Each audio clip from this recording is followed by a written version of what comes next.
Hello, my name's Alan. I recently graduated from college and currently work for a real estate company. I have a close friend whose name is Dana, who used to be a colleague, albeit as a receptionist. But she left the company a few months ago, and I haven't seen her much ever since. Dana has changed jobs quite often throughout her career. It seems she can't stick to the same job or company for very long. In fact, her record is of 3 months. And her latest venture was to become a full-time food YouTuber. Now, competition is extremely fierce in that field, and it certainly requires hard work, dedication, and stamina. After all, anyone can record food videos and upload them on YouTube. But in order to go viral quickly and be truly buzzworthy, one must offer videos featuring compelling and unique content.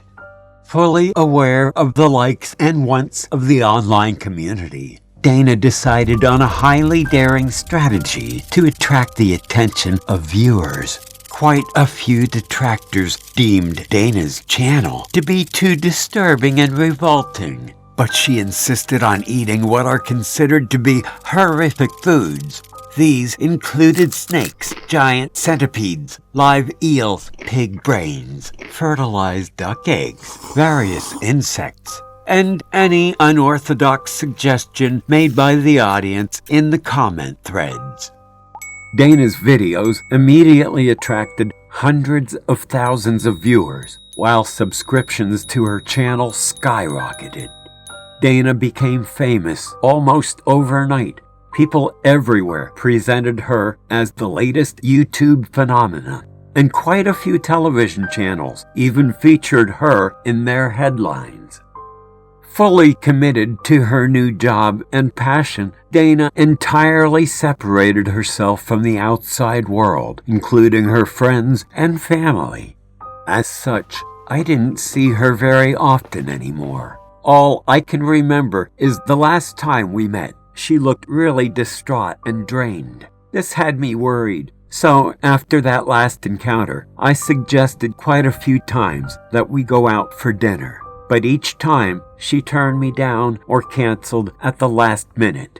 In the end, the only way I could see Dana was on the live stream. One day, as usual, my phone received the notification for her latest video. After clicking on the link, I saw my friend showing and playing with live octopuses. They were resting on a plate next to a cup of hot mustard, so I figured that Dana might eat these sea creatures alive. After sitting methodically in front of the camera, Dana greeted her audience as usual and proceeded to start her meal. She looked even worse than when I'd seen her the previous month, but after all, I was probably the only one who cared. Everybody else was enjoying the show and excited about the extreme upcoming meal. Dana didn't even cut the poor creature she picked. She just picked it up, put it in her mouth, wide open, as if to say, "Ready and welcome to the whole octopus." Boy, was it alive and kicking. Its tentacles started sticking out from her mouth and clung tightly to her pale face.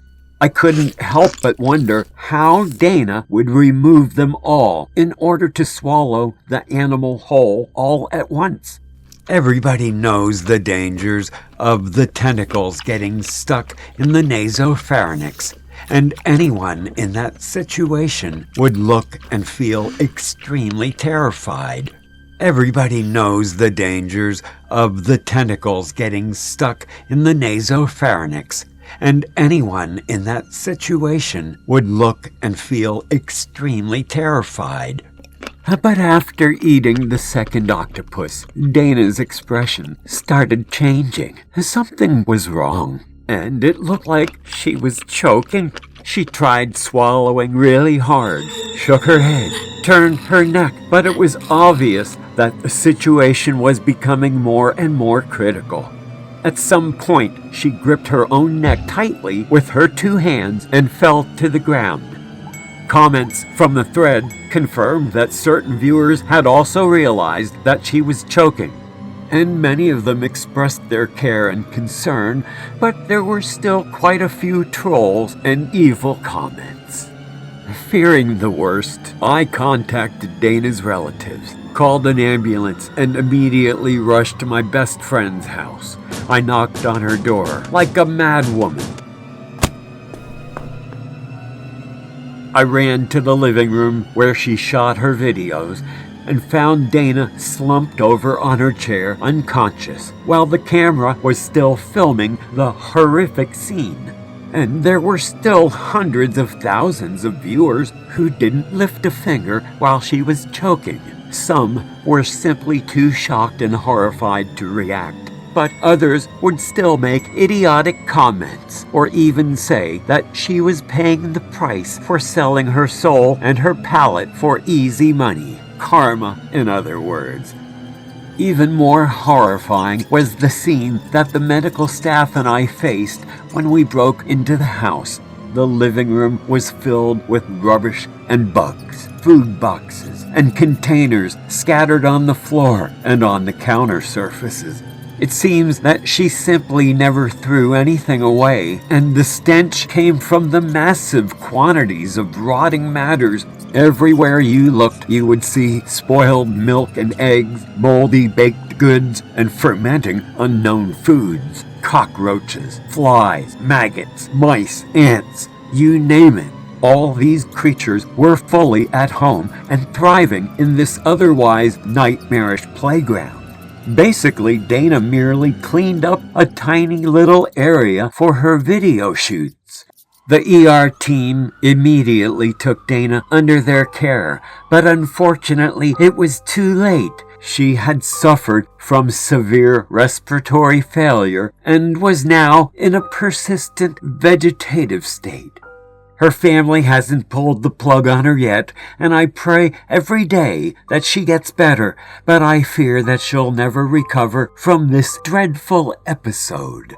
This YouTube thing seemed easy at first, but it put too much pressure on this young woman. Always afraid of the public opinion and imposing revolting meals on herself on a daily basis, she was constantly criticized, and she had totally alienated her family, and she really had no one. In the end, she can only blame herself, but how sad and pathetic it is. Oh well, food for thought, I guess. And I think her last meal sucked.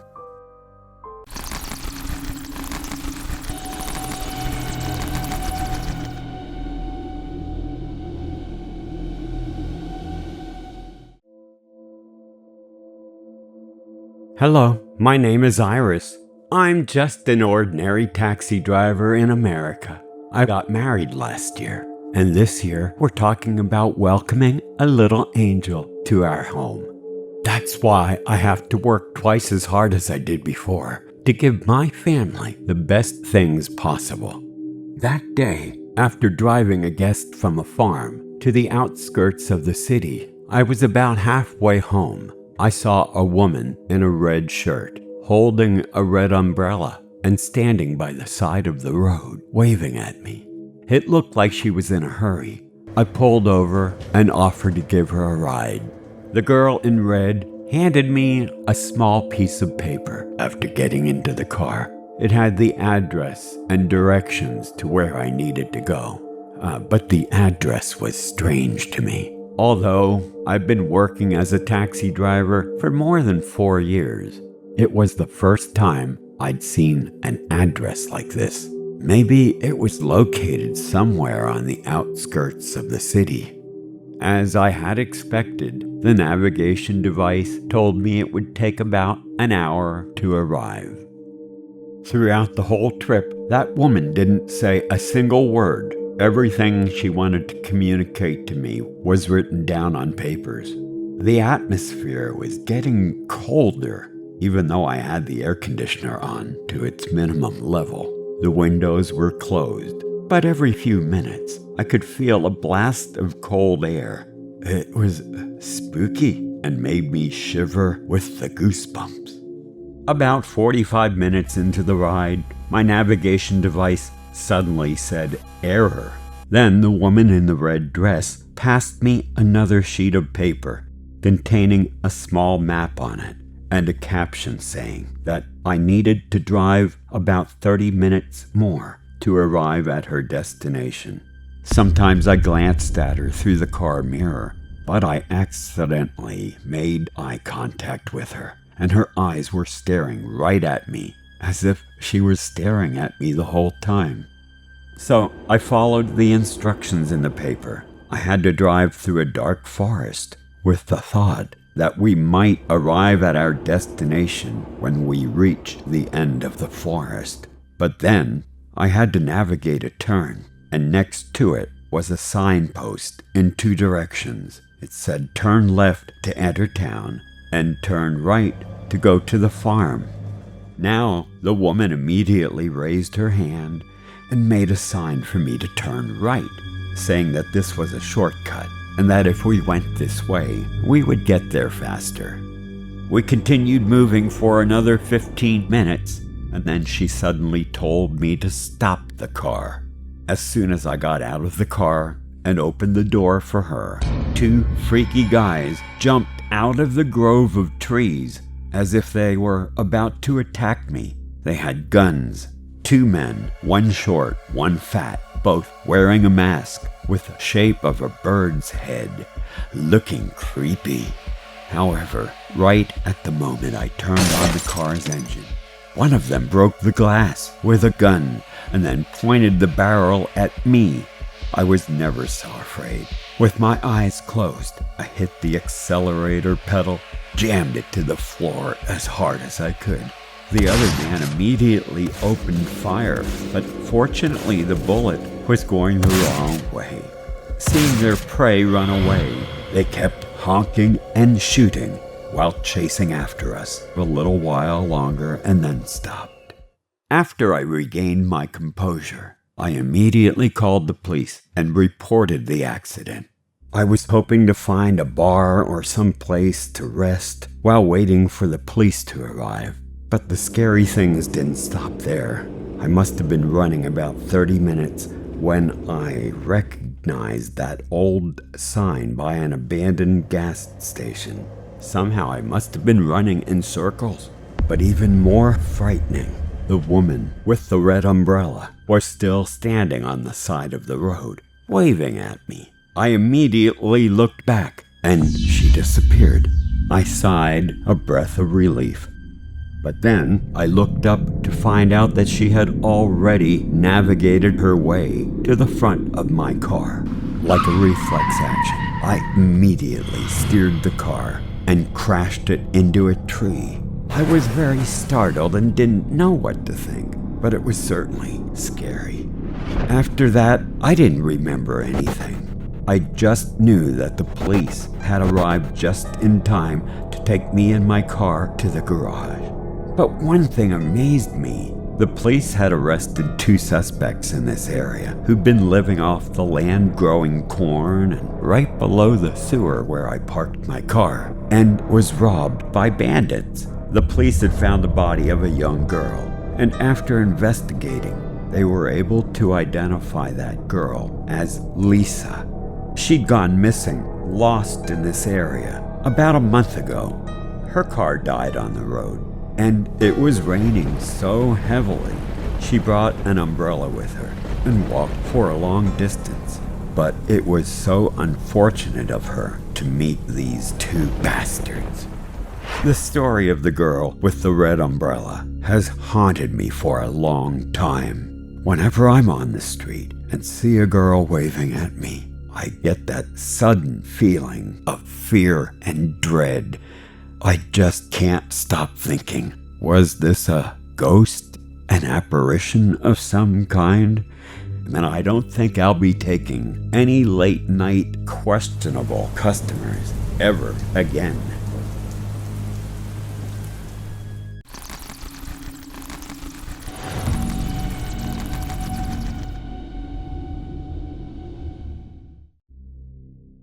Do you believe that there are actual spirits of animals existing in this world?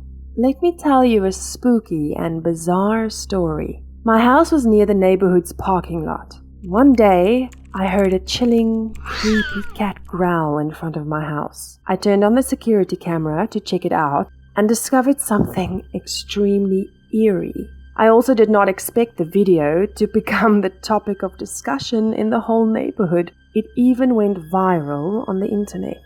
That day, as usual, when I finished having dinner, I would regularly check the camera before going to sleep. Everything was completely normal until the moment I saw my neighbor's cat named Topsy appeared on the screen. I was surprised to see a shadow of another cat following behind it. There was clearly no cat shadow appearing on the first part of the road before it suddenly appeared when Topsy passed a black car. It was definitely not Topsy's reflection, since the strange shadow of a cat was completely separate and incompatible to Topsy's. At first, I just thought that this mysterious cat shadow could have been some kind of scientific phenomenon, but after a restless night, I decided to show my neighbors, the owners of the white cat Topsy, this bizarre video. My neighbors immediately started panicking, watching it, and told me that besides Topsy, they also had another cat named Lily, but unfortunately, Lily had passed away only 3 days ago. Topsy and Lily were once extremely close. They always played together and was considered to be best friends. But ever since Lily died, Topsy was not playing anymore and showed signs of fatigue and depression. Lately, Topsy started going out at night and would not return back home until early the next morning. Unfortunately, while my son was chatting with his friends on social media, he leaked the video that was cut from the security camera. The video quickly went viral on Facebook, YouTube, and TikTok. There were even a few tabloids that wrote stories about this mysterious cat ghost. My whole neighborhood began to stir. Rumors started flying around about the cat ghost in the parking lot.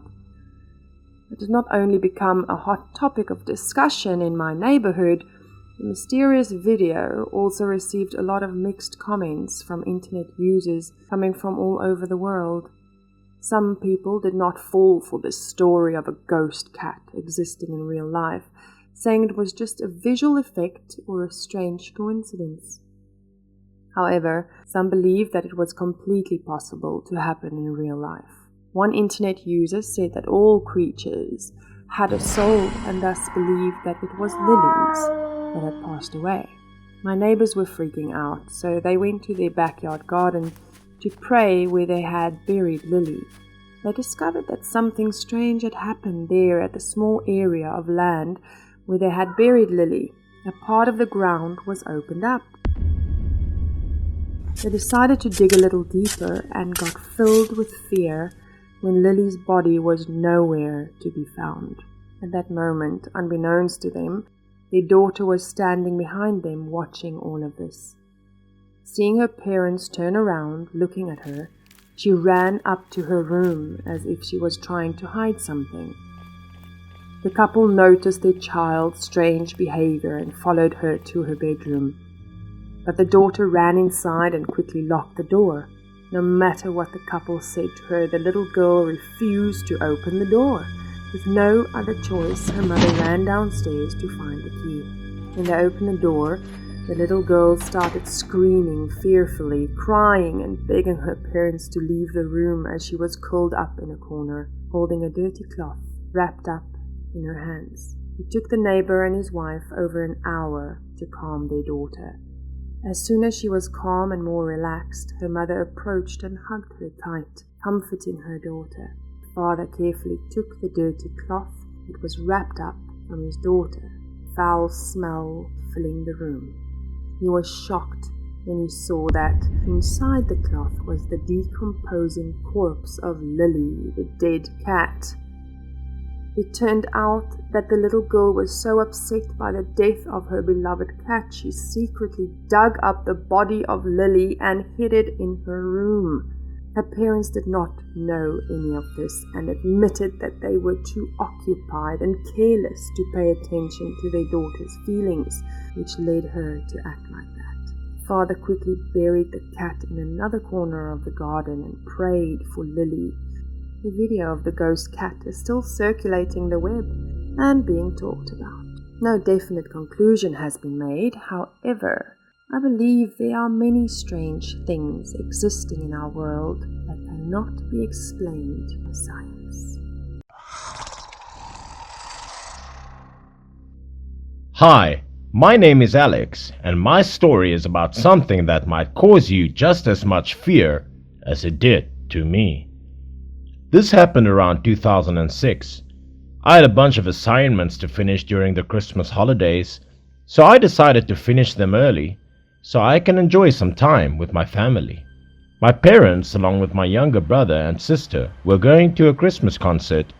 I decided to skip it because I have seen it before and it was practically the same each year. I was 17 at that stage, so it wasn't a problem for me to be home alone at all. I fed the cat and went to finish my assignments in my room. It took me about 3 hours, but I was happy to be done with them. I turned on the Christmas lights as it had gone dark, and I went to take a shower before I watched the movie. As I was showering, I heard something, a noise or something breaking. I immediately thought the cat broke one of my mom's antique vases, so I went out to check. But, to my surprise, it wasn't the cat. It was something else. I saw something facing away from me. It looked like an animal, but different.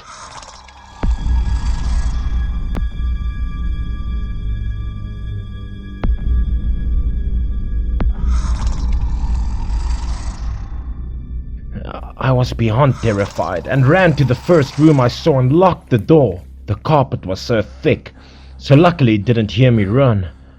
I then realized that I had locked myself in the storage room. It wasn't a large room, but it kept me safe. My father called on the phone to check in on me, and I told him everything. Luckily, we had phones everywhere in case of emergencies. He told me not to worry as he would call the cops. "Run outside to the neighbors whenever you get the chance," he said. I had a problem though. Since I came straight out of the shower, I had nothing on me. I was thinking of something to do when I heard the thing walking right up to the storage room door. I kept my hand on my mouth as I felt like screaming until I finally heard it walk away. I looked into the boxes and realized that my mom stacked our summer clothes here until the weather got warmer. I got a pair of blue-green shorts and a light blue shirt on. I kept listening to see when it's okay to escape. As I heard that thing go to another room, sniffing for something to eat, I quickly opened the door and ran out as fast as I could. I never looked back, not even for a second. But then I heard it following me. I ran outside towards our neighbors, where they were already waiting for me. Just then, I heard police sirens arrive. They then investigated the house in order to ensure it was safe. It was rather disturbing though. It turns out the thing I saw was a mutated animal from the Chernobyl disaster back in 1986 close by. Believe me, I was happy to see it go, but I kind of felt sorry for it. It wasn't long until my parents arrived. If I didn't hear the breaking sound that day, this could have been a way different story.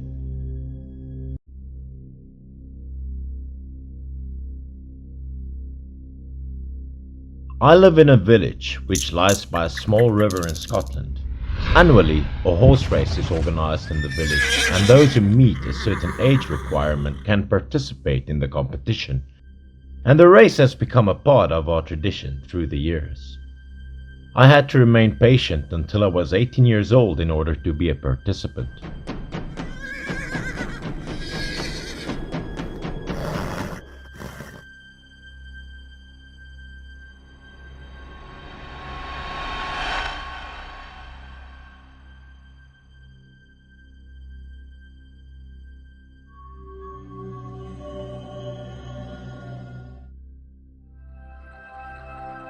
My steed was Nicholas, a horse with flawless beauty consisting of a silver mane and long tail of pure white fur, iridescent, just like the hair of a fairy.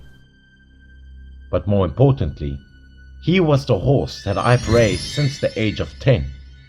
I had taken good care of him, looking forward to the day that I could finally ride him in the race for the first time of my life. Nicholas was a loyal friend to me, responding to none other than myself.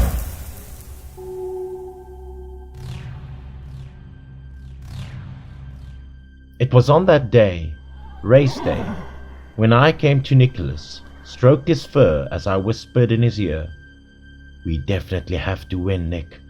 I put my faith in you." He blinked his eyes, nodded his head just like he understood every single word that I was saying to him.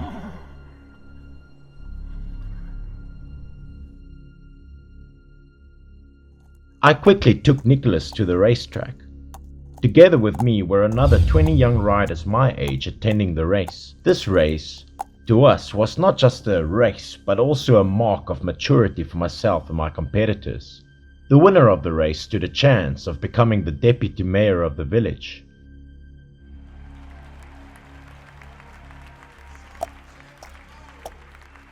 Our goal was to pick the miracle fruit inside the mysterious forest and return home before darkness fell. The mere thought of it gave me vigor and motivation to win this race. Nicholas and I stood side by side as the crowd cheered us on. All contestants had to be hyped up. The participants and their horses stood behind a barrier placed below the starting line. The sound of horses breathing anxiously added to the excitement. Then, as the barrier was removed, the race began, and we quickly got onto our horses, heading towards the forest, which was just a few kilometers away. However, unbeknownst to us, peril seemed to beckon in the distance. Nicholas and I got to the edge of the forest as fast as we could. Together we headed to the allocated area to reach the miracle tree, which was located in the middle of a lake.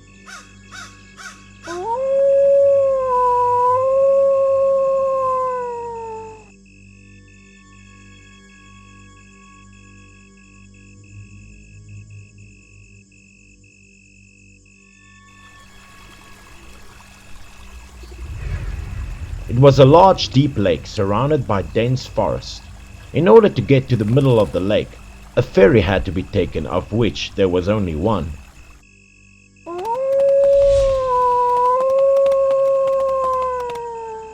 As we moved closer to the edge of the forest, I suddenly heard a long howling sound that sent shivers up my spine. My horse started to behave strangely. Nicholas stopped and refused to move, with his hooves popping up constantly, scraping at the forest soil. His behavior was that of terror and fear.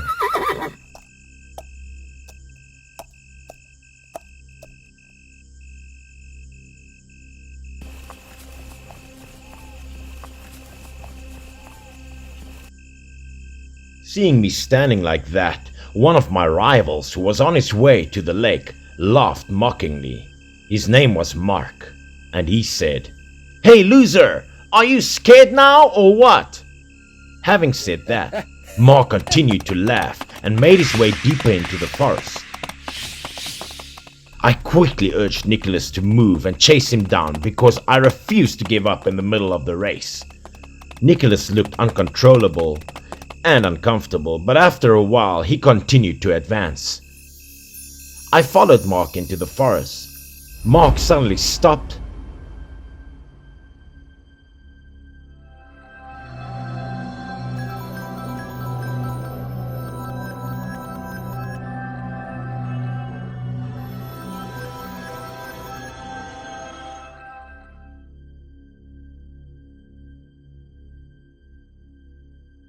And walked to another white horse nearby. It was a horse with beautifully and magically shimmering white fur.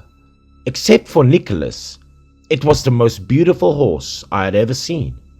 Its beauty was mesmerizing as we were unable to take our eyes off her, but Nicholas didn't seem to appeal to it. As he kept on whining and jumping up in fear, making us move forward, That horse also didn't seem to respond to its own kind.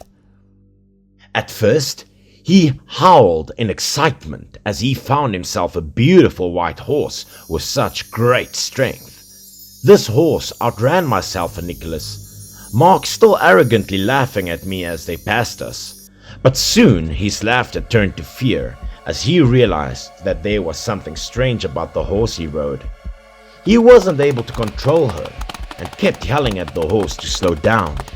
The horse started so fast that he seemed to be flying.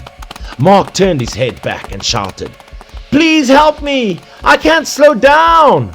But the horse kept running faster and faster, making it impossible for me to catch up with him. The mysterious horse came to the shore of the lake, bringing Mark straight towards it. Meanwhile, I was shouting, "Mark, get off the horse, quickly!" But he seemed stuck to the horse and was unable to let go as the horse carried him into the lake. I stopped paying attention to the tree in the middle of the lake and turned my attention to Mark instead. The horse went deeper and deeper into the middle of the lake as Mark was struggling, waving, trying to get off the horse. Then, both the horse and Mark suddenly disappeared under the water.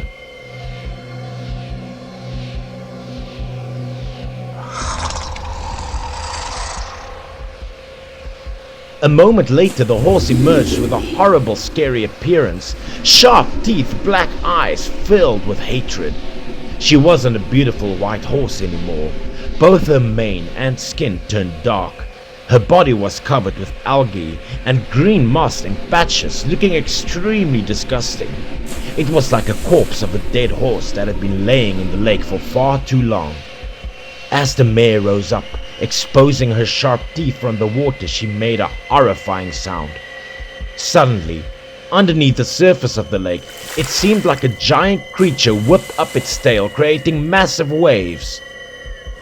Mark was now struggling in the water, screaming and trying to stay head above water.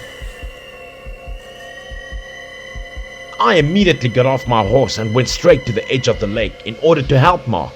But to my horror, the beast then latched onto Mark in order to drag him down deeper into the lake. Mark seemed unable to free himself from the grasp of this beast, its sharp teeth sinking into him piece by piece as he was eventually swallowed whole in what seemed to be seconds. The lake turned red with Mark's blood. I screamed in panic, feeling paralyzed and unable to help. I was about to jump on Nicholas to run away as I came to witness many of the other competitors being dragged down by more of these nightmares, the same as Mark. There was not only one, but multiple of these human-eating monsters. The question was, why did no one in the village ever know about this?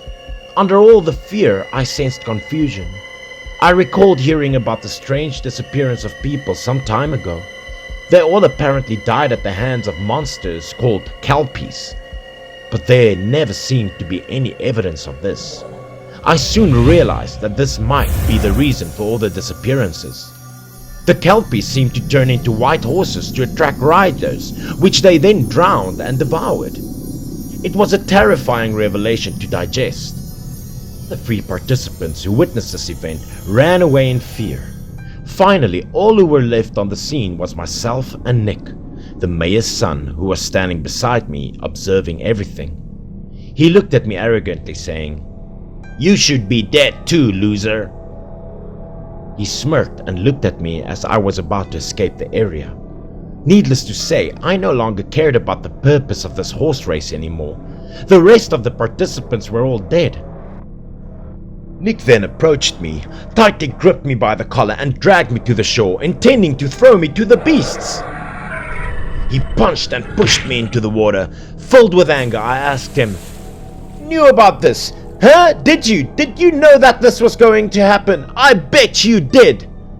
Nick, without resentment, told me that he knew all about this, but wasn't stupid enough to warn any of the others. As I resurfaced, making my way out of the water, I shouted and viciously attacked him. Pulling him in with me, my anger fueled my aggression as I was beating him to a bloody pulp. He tried to get away, but I pulled him back in and pushed him even deeper into the lake. I quickly swam ashore and as I turned around, I witnessed Nick being dragged down by one of the beasts. It devoured him, making sounds of terror as Nick was losing his grip on life.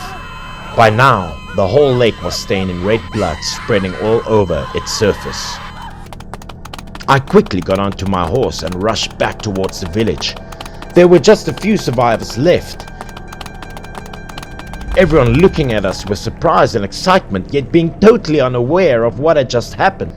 Seemed to be waiting for the others to return as the mayor angrily looked at me, his eyes filled with hatred and animosity. But what made me feel more disturbed and angry at that moment was the disgusting plan he had for us. Quickly, I decided to step onto the podium and told all the villagers that their loved ones were gone forever, to never return. All because of the lies and selfishness of our so-called honorable mayor. He had hidden the truth about the monsters in the lake and the mysterious creatures that fed on humans. He never shared his truth to anybody but his own son, and many of us had died because of it. Knowing he had been exposed, the mayor fearfully fled into the forest from the angry and confused villagers. Since then, my village had banned people from entering the forbidden forest. However, since that day, I dreamt about being able to ride a kelpie. In my heart, I truly believe that I can conquer this monster horse, and one day I will.